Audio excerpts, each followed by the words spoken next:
Fred here, welcome back to the Gear Obsession channel. In this episode, we will be doing a channel update, mail call, and also going to go over a couple of my favorite apps on the Android platform since it's been requested. So stay tuned. This package was sent to me by Patrick Habanowski, and I will be opening it up with my Ganzo G704. My favorite inexpensive knife that I've basically been using as my everyday carry. He taped this up pretty good.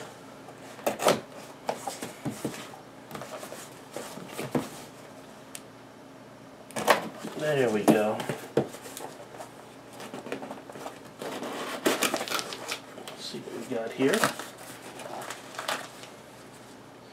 Please read off camera. So I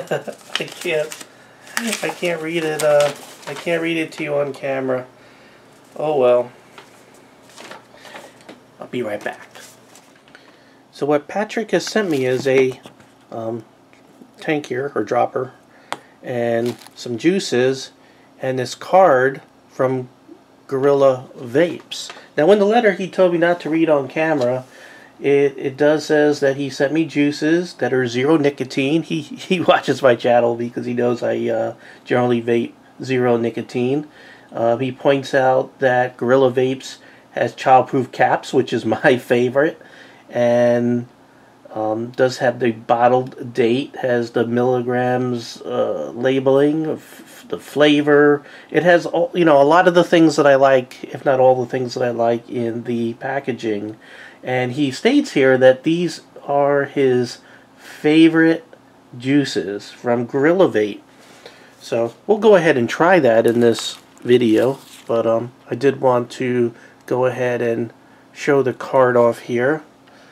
And we'll go ahead and back off and see what Patrick has sent me.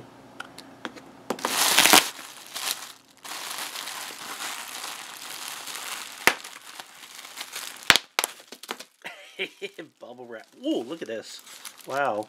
Patrick has sent me a tank. Very nice tank. I like that because you could sort of see through there and see what's in there. And it looks like you can actually take this off if you don't like it.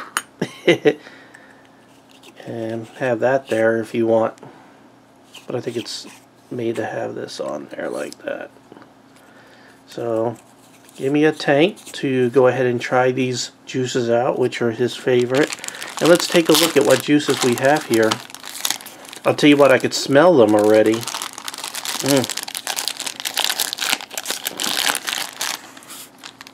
I'm going to try to keep that in frame. Let's see what we have here.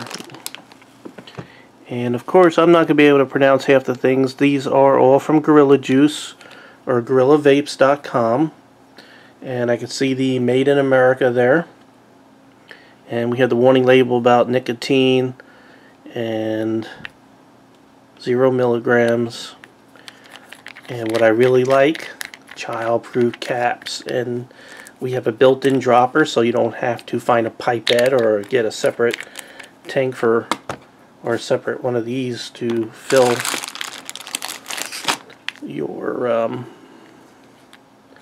your vaporizer. This is the House of Blues. I can't tell what this one says, so I'm just going to bring it up to the camera and maybe you could read it to me. Looks like Jenny thing, something thing, anything. I'm not sure. What else? Oh look, we got Smurf, and this is called Smurf's Blood. What else do we have here? Boardwalk Blitz. Boardwalk Blitz. Sometimes my New York accent comes out just a little bit. Just a little bit. This is Gorilla Juice by Gorilla Vapes. So this must be their own house blend. And the last one is, I think, the same thing. So we have two of the House blend. Oh, I'm sorry. Duh. This is Monkey Torture. And this is Lincoln's juice. You know, I was trying to remember the name of this tank, and I think it's a miniature or mini size Nova, Viva Nova. So anyway, I'm going to go ahead and try the first juice. The first one I'm going to try is the House of Blues. I would trying it out with my Magneto, with my fatty on the top, the Chris 3 Creation fatty, and it's probably not an original. It's probably a clone, Chinese clone. So let's try this. The nice thing about the fatty is you could load it up with a lot of juice. There's a lot of places for the juice to sit. However, when I do things like this, it takes me a while to get the tank empty for the next juice. So, I think the House of Blues may be blueberry. You can see vapor production is very, very good. And it looks like it's a thicker juice there, so it might have a lot of VG in there. And it tastes very, very good. I think it's blueberry. I'll tell you, the flavor is very intense. You know, it's not too light. I mean, it's not like overly intense. I mean intense as in a good thing. For me, I like to have flavor in my juice. I don't like to have to hunt for it on my palate because my taste buds are not that great to begin with. And I'm guessing this is blueberry. It's sort of a fruit berry kind of taste, but I could be totally off. But I can tell you it tastes really good, and the flavor intensity is there, and the vapor is there. Now I can't judge throat hit because this is zero nicotine.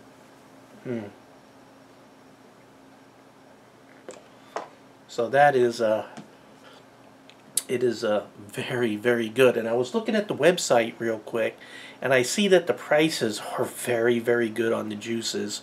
So I urge you to take a look at GorillaVapes.com, and I'll put the link below, and check out the juices because they're tasting really good for the price that I'm seeing on here. Okay, the next one I'm going to try out is Monkey Torture. They should have one called Monkey Balls.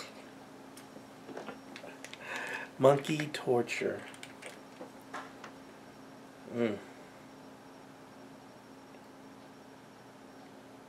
Whoops, I'm getting it everywhere but in the tank.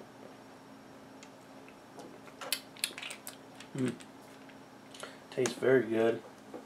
Straight up. Don't do that with nicotine. But again, this is zero nicotine. Very good vape. This has more of a brulee or creaminess to it, but not too much. This is a blend of something that I can't pick out the general things, but it's not as sweet, but it's a creamier, richer kind of flavor.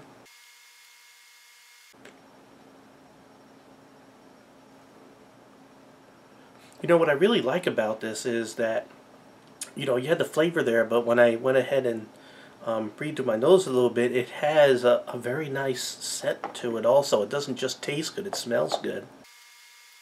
I almost want to say I taste cantaloupe in here, like a slightly creamy cantaloupe. But I could be so totally off. But it has sort of a sweet melon kind of taste. And it's really, really good. You know, I might have to do a video just dedicated to these juices, because this is sort of a unboxing that someone sent me to my P.O. box, and I don't want to have this video become just this. This deserves its own video, so I'm going to have to do a video for Gorilla Vapes. But I can tell you right now, my first impression and unboxing, and thank you so much, Patrick, is that this stuff is worth it, and it's really, really good. It is not because somebody sent this to me for free, because if it tasted like crap, I probably wouldn't do a video on it. You know, I generally I don't like to diss something on camera and put it out there if I'm not an expert in the field, and I'm sort of only been in the vaping for about a year, and I really don't consider myself an expert to say this is crap, don't buy it. You know, there's very few juices that I would tell you not to buy, and generally, if anyone who's followed me knows that I don't think I've really dissed many juices. But man, the one thing I hate about this tank, which is not Gorilla Vapes, by the way, is that the air hole, this adjustable ring here on this clone, this fatty clone turns too easy. Now the next thing I want to talk to you about is my channel and what I'm going to be doing with it over the next couple of episodes. And I'm not sure how many parts there are going to be, but it is my car pewter project. And what I wanted to do is have something in my car, could be a cell phone, could be a tablet, you know, something that will do navigation, will do live engine diagnostics, be a trip meter or trip information kind of thing, and also traffic and all kinds of things, all kinds of functionality in my car. And the nice thing these days is there's some really good Android applications, and there's some really small devices. I mean, back about 5-10 years ago, if you wanted to do something like this, you were mounting a computer, a whole computer in your trunk, and then tearing apart your dashboard and putting some sort of screen in there. These days, these tablets and even your cell phones with the quad-core processors have enough power to do everything: navigation, music, streaming, you know, with the Bluetooth. They have the connectivity that you need via Bluetooth, Wi-Fi, GPS. It's all there in a small device, and you don't have to tear apart your car, which is really nice. And probably the first part, and I'll go ahead and give you a little insight, because I'm really going to break this down into little simple bits so I don't end up with a really big long video. The first part is going to be mounting and my choice and how I decided to mount either my cell phone or the tablet in my vehicle. And just to give you a little bit of insight, these Scoosh, and I don't know if I'm pronouncing it right, Scoosh, Shoosh, Koosh, whatever, usually have some really crappy mounts, but they do have these magnetic mounts that I am a huge fan of. This might be the first product they have that I like, and I have all 3 different versions that they have, and this is like the one that you would suction cup to something, and you have a surface here that's a magnet. Or actually, I took this apart. There's like 3 rare earth magnets in there, and you just stick a plate onto the back of your devices, and you could just and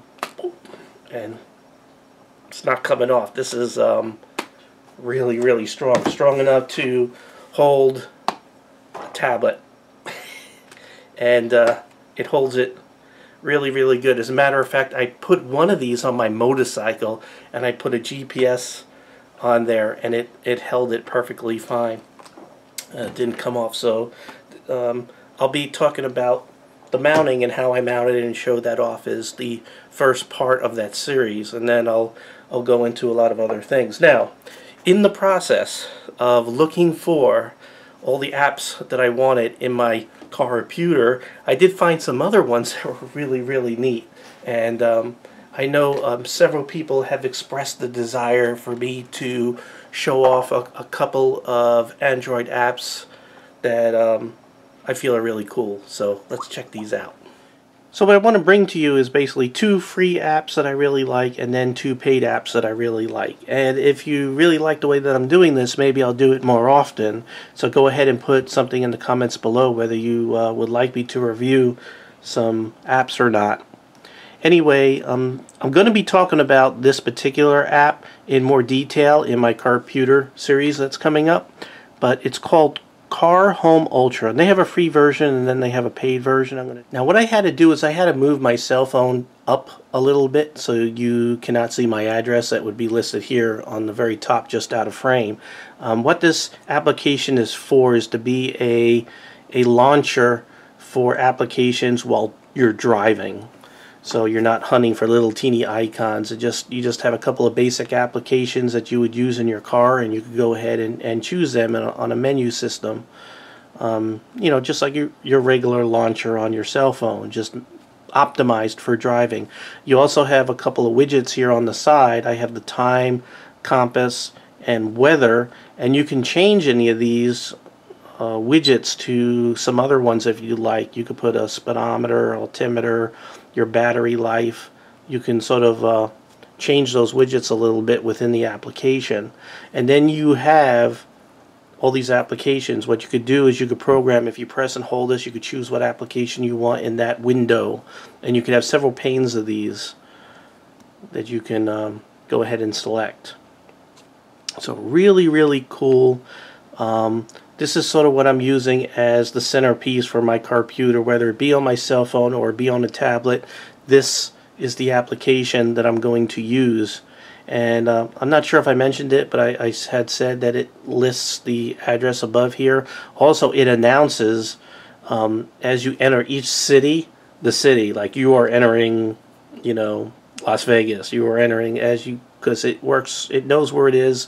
It sort of talks to your GPS and it knows the location. It lets you know as you go into each municipality or city or whatever. So that is what's the application's name again? Car Home Ultra. Now the next free application that I highly recommend is this one called Waze, and it is probably the most used application on my cell phone.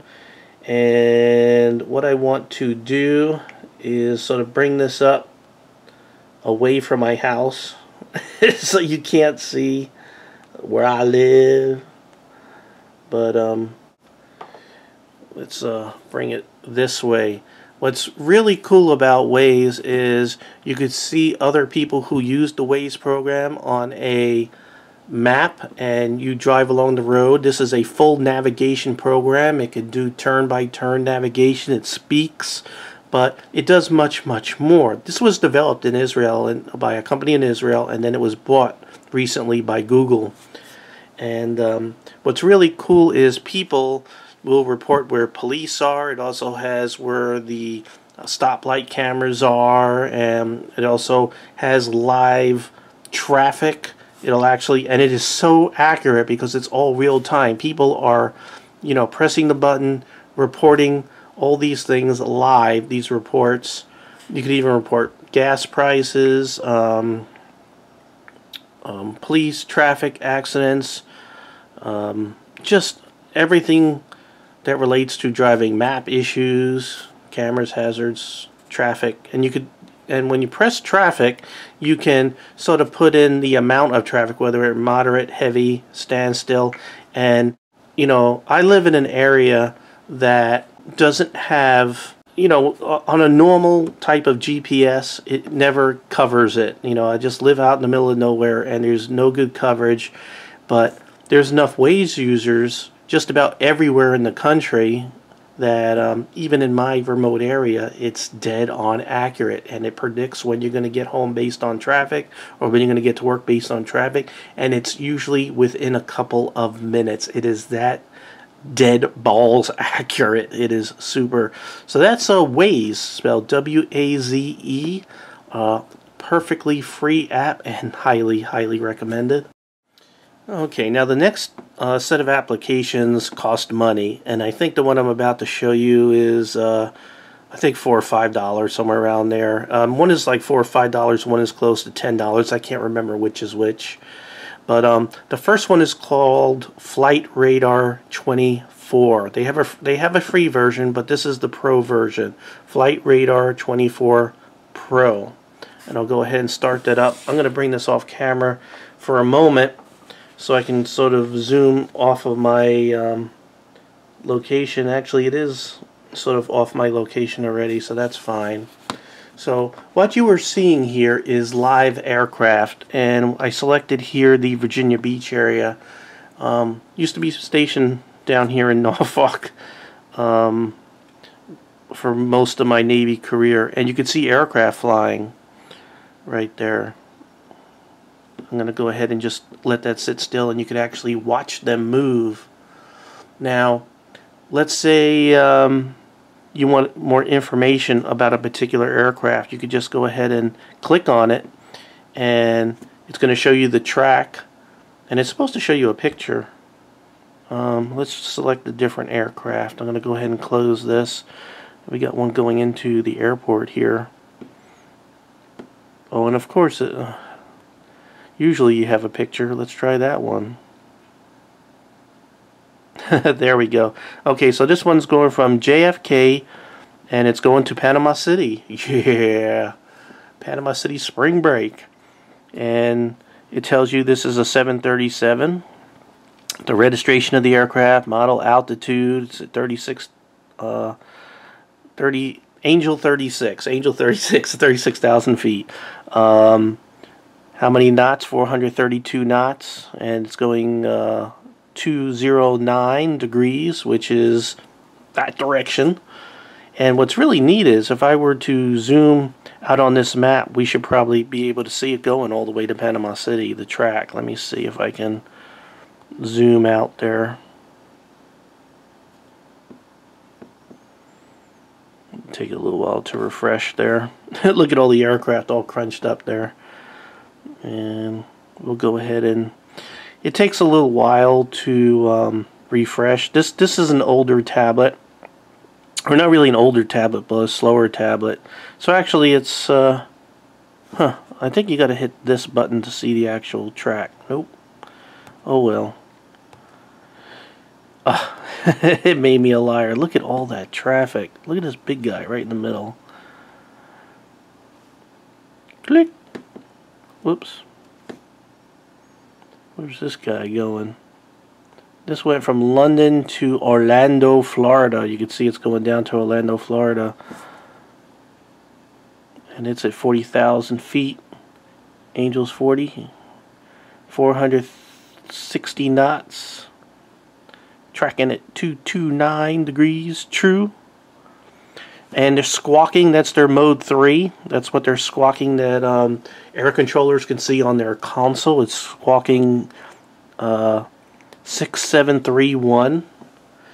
And like if this were squawking 7600, that means that they were having a communications problem. If they were squawking 7700, that would be a general emergency.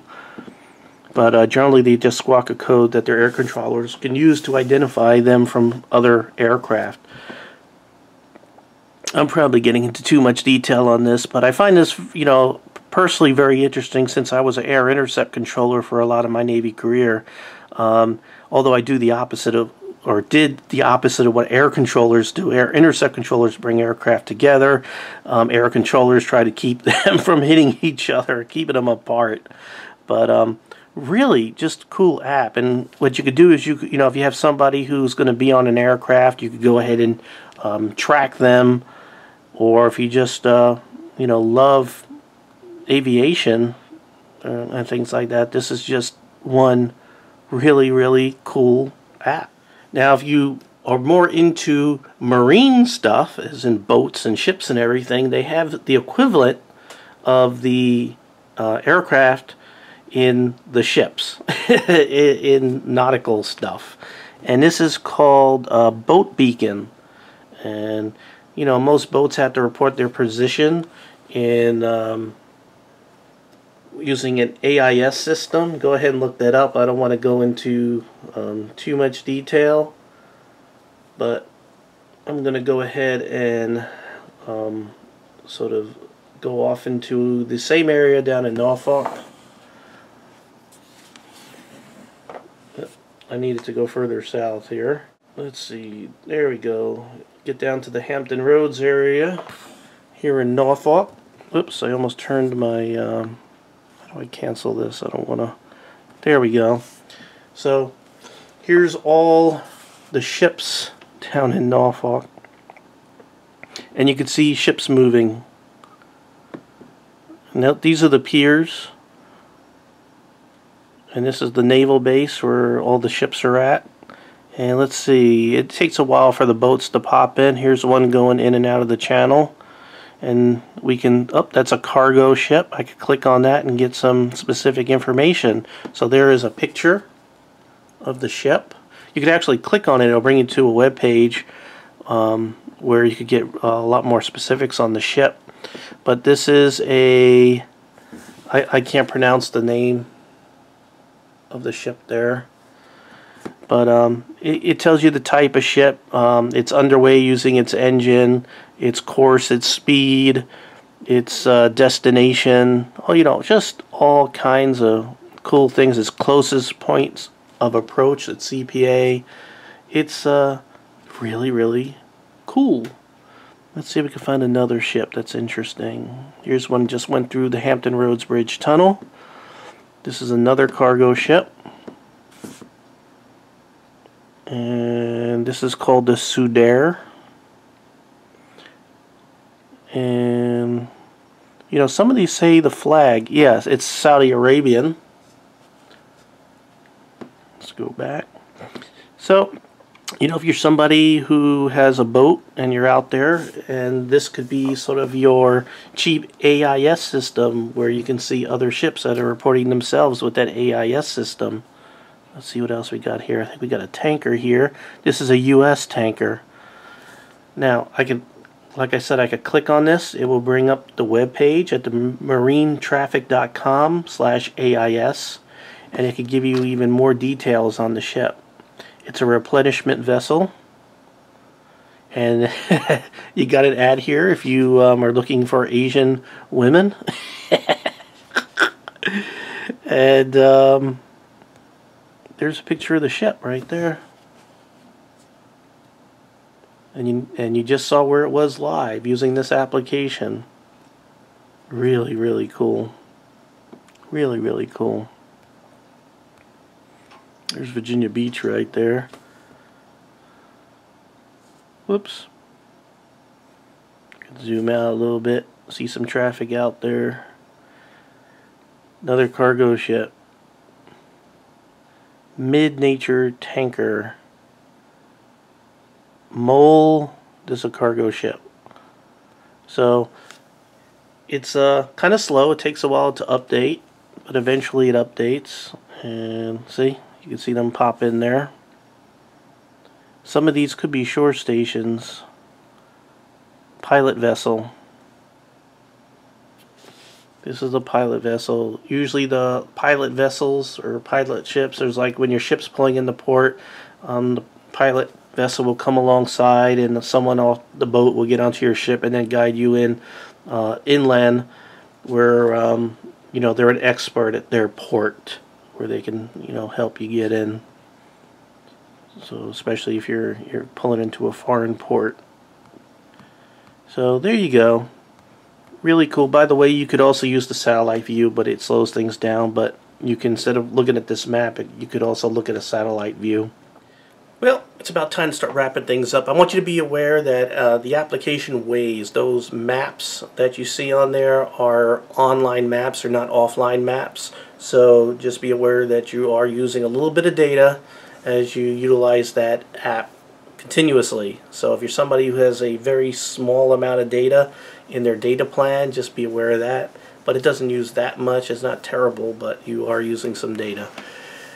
Alright, well, thank you very much for joining me here at the Gear Obsession channel. I really appreciate every friend, viewer, subscriber, and Patrick, especially Patrick today, for sending me such a cool package to my P.O. box. For those of you who don't know, I do have a P.O. box. I list it in the comments below of almost every one of my videos, and it's also on my YouTube homepage. So again, I do appreciate every friend, viewer, subscriber, Patrick, and I hope you have a awesome day and or evening.